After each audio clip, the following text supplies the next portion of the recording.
Olá pessoal, sejam muito bem-vindos a mais um vídeo. Meu nome é Henrique Menezes.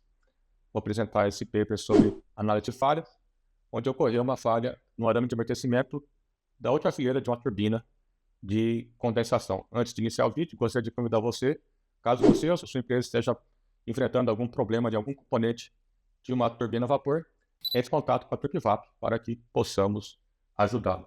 Bom, os dados do artigo estão aqui na tela, né? Tem os autores, onde foi apresentado, uma breve descrição do que aconteceu. A falha desse arame ocorreu, então, do arame de amortecimento ocorreu no último estágio, né, de uma turbina de condensação, né? É um estágio aí é uma carcaça de baixa pressão com duplo fluxo, e o material é o 174pH, tá? Que é o que está aqui, seria o nome técnico dele, né, conforme a nomenclatura diz.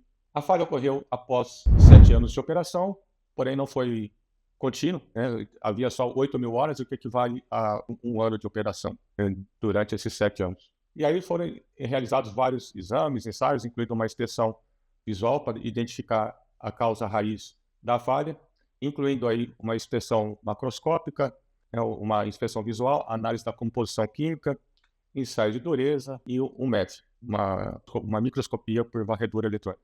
Também uma inspeção dos registros de manutenção. O pessoal encontrou algumas coisas que eu achei interessante compartilhar aqui com vocês.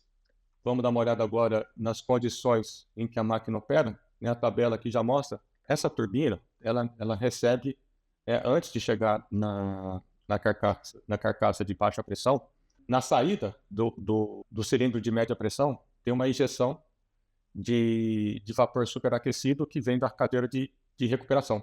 Então, aí você tem uma temperatura relativamente alta, né, para essa pressão de 3,5 a 4 bar. Então, a injeção é nessa temperatura de 300 graus, né, que provavelmente então se mistura ao fluxo que já está vindo da carcaça, o cilindro de média pressão. Uma vazão até que alta, né, 200 toneladas, 360, chegando a 360 toneladas nessa condição, que poderia então nos permitir inferir que se é uma carcaça de duplo fluxo, entre 100 e 180 toneladas para cada seção, né, dessa carcaça de baixa pressão. E ela tem 12 estágios, né, 6 para cada lado. Então, a inspeção ocorreu em abril de 2019, né, durante uma parada do equipamento.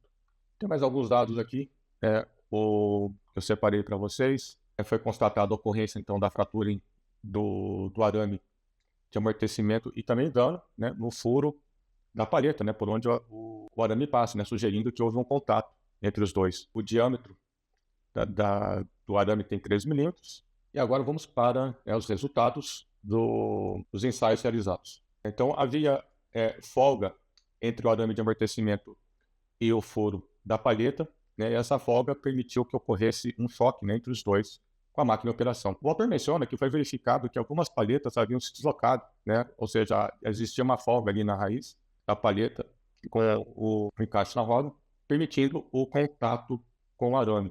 E esse choque acabou gerando defeitos, né, gerando os defeitos, que depois evoluiu para micro aí no arame. A fratura final do arame de amortecimento foi do tipo frágil, né? Ou seja, já não foi algo que constatou, né, que poderia ser dúctil, né? Então já constatou essa questão aí, com oxidação localizada e sinais de atrito pós-ruptura. A gente vai observar isso melhor mais na sequência. Análise macroscópica indica a origem da fratura em A1, A2, com propagação em P e ruptura final em C. A gente vai ver isso aí nas fotos que o autor mostra aqui. Tá? Então aqui ele mostra o arame passando pelo furo da palheta, algumas regiões do furo da palheta já com trincas, né? Ou seja, o atrito com o arame também acabou provocando danos na própria palheta. E aqui ele mostra, né, a folga observada ali entre o arame e o furo da palheta, e algumas regiões aqui da região do furo da palheta com trincas severas, né? Também dá para a gente observar. E no final, né, as regiões que o autor menciona no texto, né? Ou seja, a trinca iniciou em A1 e A2, né? Vou aumentar um pouco aqui para ficar mais fácil de observar. Então, em A1 e A2 houve o início da trinca, segundo a avaliação realizada, propagou sentido B, que é aqui mais no centro, e rompeu por fim em C, que está do lado oposto de A1. Agora, análise química. Na análise química, eles basicamente encontraram o excesso de fósforo como componente aqui que estava excedendo então, as recomendações indicadas pelo material. Então, veja, foi o único que excedeu aqui de todos os analisados. Então, eles detectaram 0,035 e o limite era até 0,30. O fósforo ele é prejudicial ao aço, pois reduz a sua plasticidade e resistência, aumentando também a temperatura de transição dúctil-frágil. Pois os testes de dureza, nos ensaios de dureza, eles mediram com dureza Vickers e Brillion, e os dois deu alterado, deu acima, ou seja, deu acima daquilo que era esperado para o material. Por fim, nós temos a microscopia, que eles fizeram através do MED. Aí o que eles encontraram foi que a origem da fratura foi associada a um ponto superficial, A partir daí a trinca se propagou em serviço com morfologia de fratura tipo frágil por clivagem, com padrão tipo EUS. E aqui está o ponto que o autor indica, onde começou, provavelmente em função do roçamento com o furo.